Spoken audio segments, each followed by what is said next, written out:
Hi, everyone. Judge Andrew Napolitano here for Judging Freedom. Today is Thursday, June 13th, 2024. My dear friend Max Blumenthal joins us now. Max, always a pleasure. Thank you so much. A lot to discuss, mainly Israel and Gaza. But I want to start with this piece that you and I spoke about last night. The New York Times featured a front page, top of the fold story this morning about a tenured Palestinian woman, a tenured professor at the University of Hebrew University, who was arrested for free speech and is now being prosecuted. Can you tell us what's going on? Well, Nadia Shalhoub-Kevorkian is a academic that the Israeli security services and the Israeli right-wing nationalists have wanted muzzled for a long time. After October 7th, they finally got their opportunity. But the important fact here is that she's one of over 500 Palestinian citizens of Israel who have been arrested since October 7th for things they have said, including on Facebook. People are getting arrested all across Israel for challenging the war, putting forth statistics that undercut Israeli propaganda. They're getting hauled in. Some of them are dragged before Israeli state security, Shin Bet, quasi tribunals where they confess in front of an Israeli flag to humiliate them. And Shalhoub-Kevorkian was dragged in after first she signed a letter opposing Israel's assault on Gaza. Right. And then, which led to these calls for her to be fired. But then she was actually arrested in a police raid, like a military style raid of her home, in which her home was searched after she made comments, not only challenging the war, but questioning Israel's propaganda about mass sexual assault by Palestinian militants on October 7th, and said, you're basically cheapening sexual assault if you're lying about this, and you're weaponizing the female body in order to justify land theft and mass murder, which is absolutely true. Well, you and Aaron and Anya have been saying that for 8 months. We've been saying that for 8 months, or it's been less than 8 months, because Israel introduced this allegation in late November when their propaganda elsewhere began to fail. And, we talked last week about how the Washington Post smeared us over these issues. Well, a United Nations report appeared yesterday, an independent United Nations investigation, and the New York Times was forced to put into print that the UN investigation found no evidence to support any of Israel's claims around sexual assault on October 7th, because Israel actually refused to cooperate with the investigation, could not produce any of the witnesses they had, and couldn't verify any of its testimonies. So the New York Times has basically debunked what the New York Times put forward in a full-page article back in December. Screams without words. So before we get back to Professor Kevorkian, did anybody apologize to you when this report came out?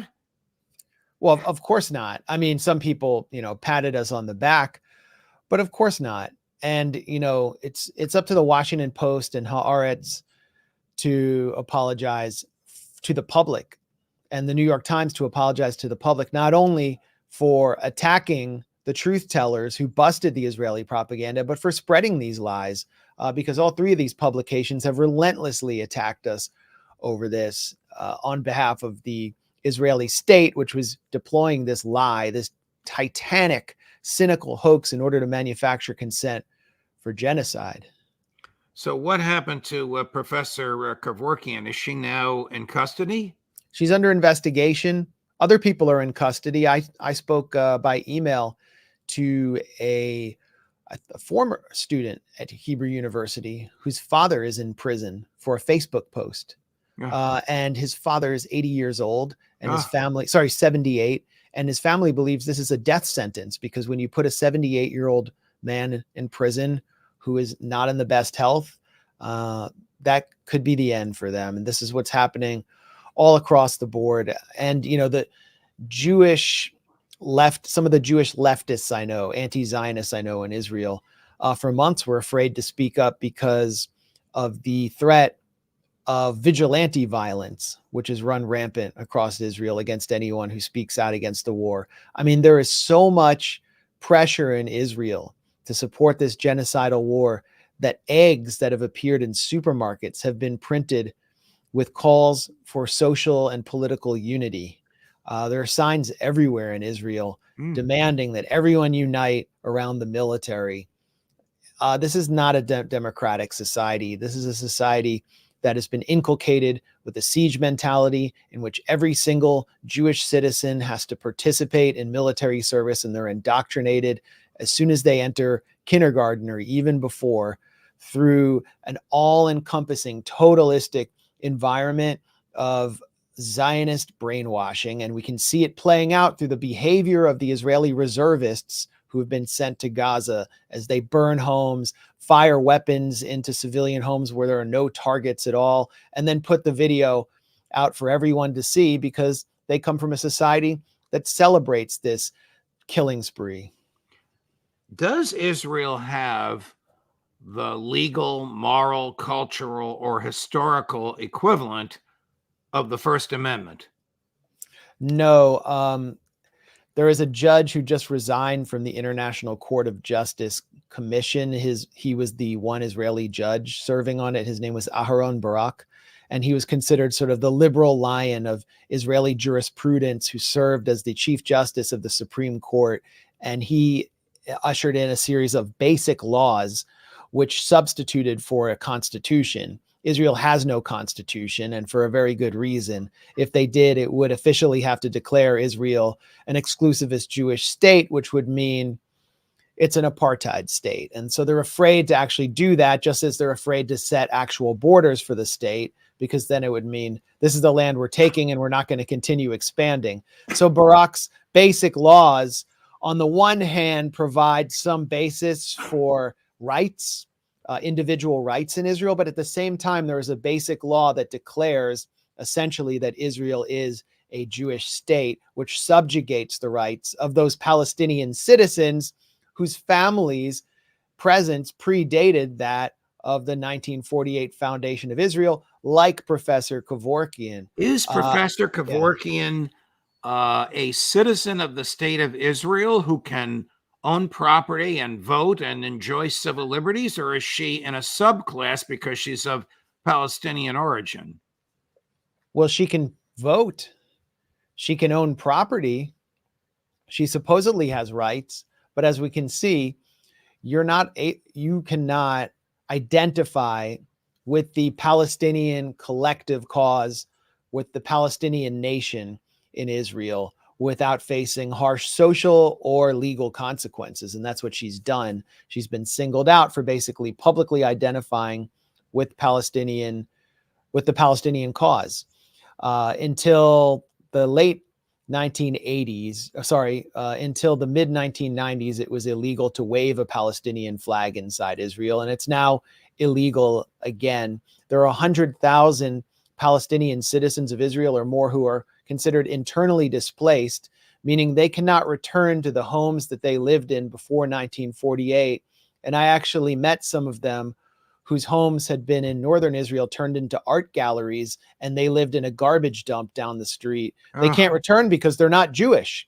Right. And Israel passed specific laws granting Palestinian homes to Jews after 1948. So there are all these kinds of sophisticated laws on the book that make it very hard for Palestinian citizens of Israel to retain their land or to return to homes that were taken. And new laws are being put on the books all the time. For example, the nation state law or the law of return, these kinds of laws that prevent Palestinian citizens of Israel from marrying Palestinians who have Palestinian Authority passports because they don't want their numbers to increase.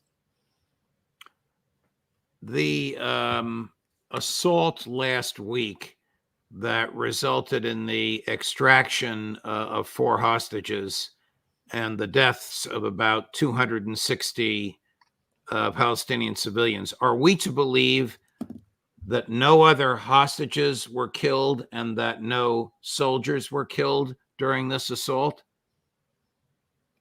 That's what Jake Sullivan and Tony Blinken want us to believe, that it was a great It can't success. be true. I mean, Lloyd Austin actually had a phone call with Yoav Gallant, his counterpart in Israel, defense secretary and defense minister, and congratulated him on a great mission. I mean, in what world is it successful when, in order to extract 4 captives, you kill hundreds and hundreds of people, blow up an entire market, destroy an entire civilian neighborhood, send children and body parts to hospitals, and possibly get 3 other hostages killed? How is that successful? The only reason I can see Sullivan, Blinken, and Austin congratulating the Israelis on this is because they played a direct role in greenlighting this operation, providing them with intelligence and possibly something more on the ground that they don't want to reveal, which we have seen clues of and heard testimonies about. Tell me if this makes sense to you. Secretary Blinken saying Palestinians living in Gaza will be able to return to their neighborhoods. There's no neighborhoods to return to, but we'll play the clip for you, number 11. What I can tell you from my conversations with Prime Minister Netanyahu was a reaffirmation of Israel's acceptance of the proposal that's on the table. And what does that proposal have in it? It says, first of all, that there'll be an immediate ceasefire, immediate. And during that immediate ceasefire, Israel will pull its forces back from populated areas in Gaza, will surge more humanitarian assistance into Gaza. Palestinians living in Gaza will be able to return to their neighborhoods, their homes, if their homes are still intact, anywhere in Gaza. And during that initial phase, 6 weeks, both parties, Israel and Hamas, commit to negotiate toward a permanent ceasefire, with the understanding that the initial ceasefire will continue as long as those negotiations are going on. And this is backed by the United States, it's backed by Qatar, it's backed by Egypt. This is the quickest, most effective path to a durable ceasefire. He begins by saying that Prime Minister Netanyahu has reaffirmed his commitment to that plan. That can't possibly be. Wouldn't he be out of office with the reaction of Ben Gvir and Smotrich and their colleagues? Well, that's true. But the Frenchman, Tony Blinken, is lying. He's about Netanyahu's posture in order to paint Hamas as the rejectionists, as the Clinton administration that Tony Blinken served in did with Yasser Arafat, when Arafat walked away from an offer of far less than a state, which would have doomed the Palestinians to a series of walled off cantons. And this is what they're doing to Hamas. It's the same old trick. Tony Blinken acting as Netanyahu's lawyer, as Israel's lawyer, claiming Netanyahu wants a ceasefire, when Netanyahu has explicitly declared, and this is especially coming from Netanyahu's office, whereas other elements within the Israeli military and government are saying something different. Netanyahu's office is saying there will be no ceasefire until we achieve all our goals, which include militarily rescuing all the hostages and defeating Hamas entirely. We will not end the war. So there cannot be a permanent ceasefire as long as Netanyahu is in office, as long as Netanyahu is stating that. And then what Tony Blinken and Sullivan constantly say is it's all on Hamas. But if you actually listen to what Hamas has been saying, and they're saying this publicly, they're saying it through the Egyptians, that they have only offered minor alterations, and the only thing that they demand is a permanent ceasefire. It reminds me so much of the negotiations after Oslo, in which they would never set a timetable in which Israel would have to set borders, and they would say, we'll just keep negotiating, but we're never going to permanently end Israel's settlement project, its expansion. And here they're saying, we're going to have 6 weeks, and then we're going to negotiate a permanent ceasefire. Do you actually think, based on Israel's history, does anyone actually believe that they will honor that? There's no precedent for it, and Netanyahu's explicitly saying that he won't. Going back to the slaughter of 260 civilians in order to extricate the 4 hostages, do your sources have any information on whether the Israelis killed other hostages and whether Hamas killed in defending any IDF in that escapade? Well, I don't have any sources in the Nuseirat camp or in the Al-Qassam brigades. When I was in Gaza, trying to get sources in Al-Qassam was next to impossible. It's, everything is considered top, highly classified, anything relating to any security issue. Right. What I can tell you, though, and this was publicized by the Al-Qassam brigades, and it's been confirmed.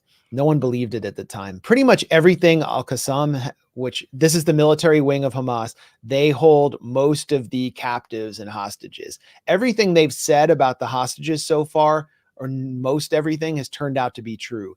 Back in January, they published a video featuring Noa Argamani, the young woman who was rescued in the Nuseirat camp by Israeli special forces. And she said that she was attacked by Israeli attack jets.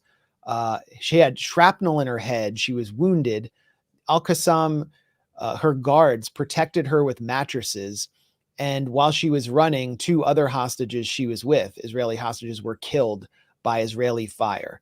Over 40 hostages have been killed by Israeli fire. Now Argamani is out, and she has said that she actually faced that attack. She was telling the truth in that video. We also have the Bibas family. That we see lots of pictures and image and video of this baby who was brought into Gaza because an entire family was kidnapped, the Bibas family. Well, the father of that family has already stated back in December that Israeli airstrikes killed his entire family in Gaza, and he's begging for a ceasefire deal so that he can come out and bury his family. So everybody coming out of Gaza has said that the greatest fear they had there was of Israeli shelling and Israeli airstrikes, and they continue to kill the hostages as Netanyahu and his minions reject a ceasefire deal. If there had been a ceasefire deal, there would have been an exchange of hostages and hundreds of people wouldn't have been killed in the Nuseirat camp. But for them and the Americans who assisted this botched fake Entebbe and 2.0 Entebbe, they don't care about Palestinian life. That's why they're congratulating the Israelis on this bloodbath. Right. What is happening as we speak in Al-Mawasi? Well, last night there was shelling of Al-Mawasi, and for those who don't know, this is an area northwest of the southern Gaza city of Rafah, on the coast of Gaza, practically on the beach, where Palestinians were told by the Israelis to shelter. They said, this is a safe zone, and if you go there, we won't kill you. Well, about a week and a half ago, they killed them with American GBU bombs, burned their tents, and last night they shelled them again, and it caused an enormous amount of panic. The Israeli forces are inside Rafah. They were shelling Rafah heavily last night. There was a brief blackout on information because the shelling was so intense. And yet you have the Americans, Tony Blinken and his crew, declaring that there is no Israeli incursion in Rafah and that they haven't allowed that to take place yet. Well, for Palestinians there, the reality is quite different. And many people have had to flee Al-Mawasi because they realize there is nowhere safe in Gaza. There is no safe zone. It looks like Blinken is sending the message through the Israelis that until Hamas basically gives in to Israel's demands, that they'll continue authorizing these slaughters of civilians.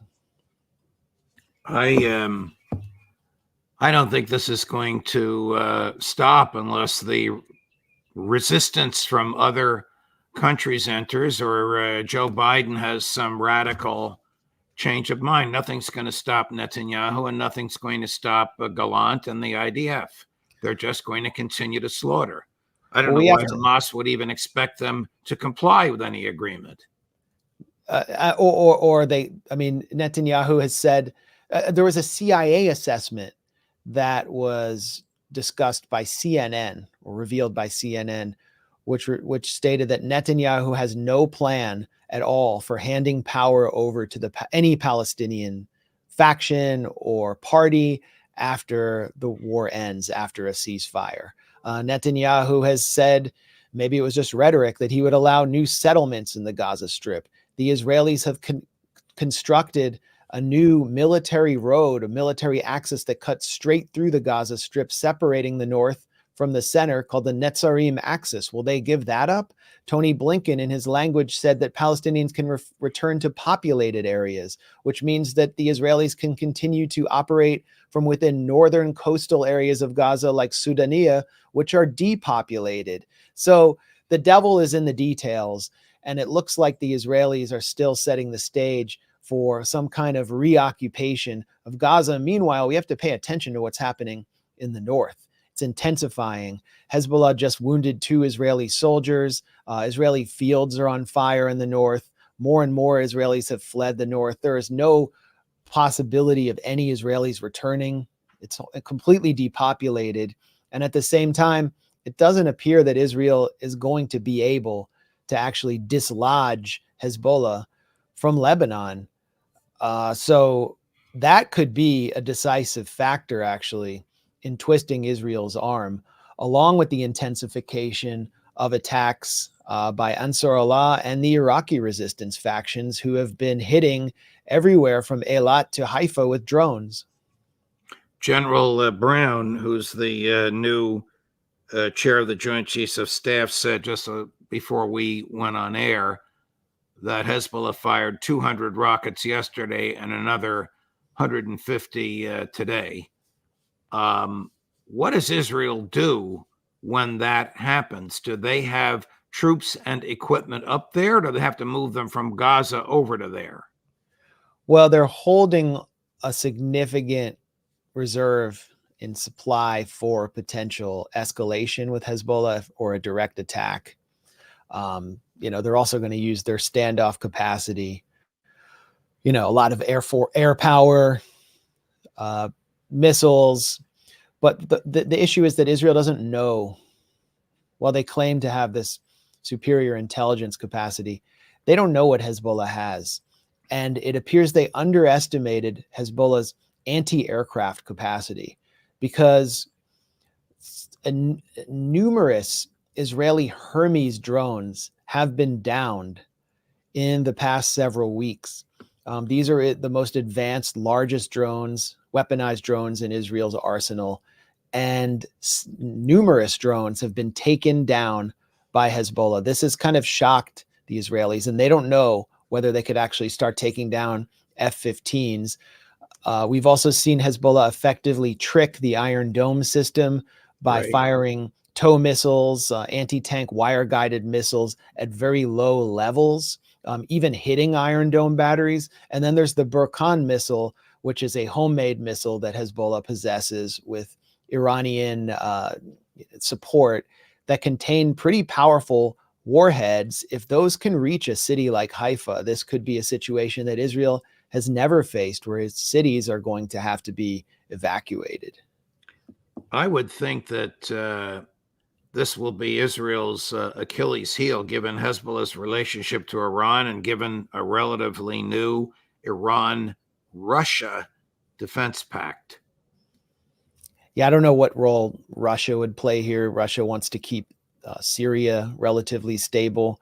Iran will definitely support anything Hezbollah does, but Hezbollah really represents something that is indigenous to Lebanon and which is completely supportive of Palestinian resistance. They lost a senior commander 2 days ago, and these losses are only hardening the will of Hezbollah to take the fight to Israel. And we can clearly see the reluctance of Israel to escalate to the point where it becomes all-out war. And at the same time, there is enormous social and political pressure on the Israeli leadership to create a buffer zone for the population of the north to return. And I think a large percentage of that population that has left is sending the message that they're never going to return, which means de facto the borders of Israel have changed. Max Blumenthal, a pleasure, my dear friend. No matter what we talk about, your insight is extraordinary and your knowledge of the facts is second to none. Thanks very much for joining us. I hope we can see you again next week. Thanks a lot, Judge. Of course. Coming up tomorrow, my friends on Judging Freedom. I'm all thumbs here. Is Colonel Larry Wilkerson at 3 o'clock, and your favorite, the Intelligence Community Roundtable at 4, both times Eastern as usual. Judge Napolitano for Judging Freedom.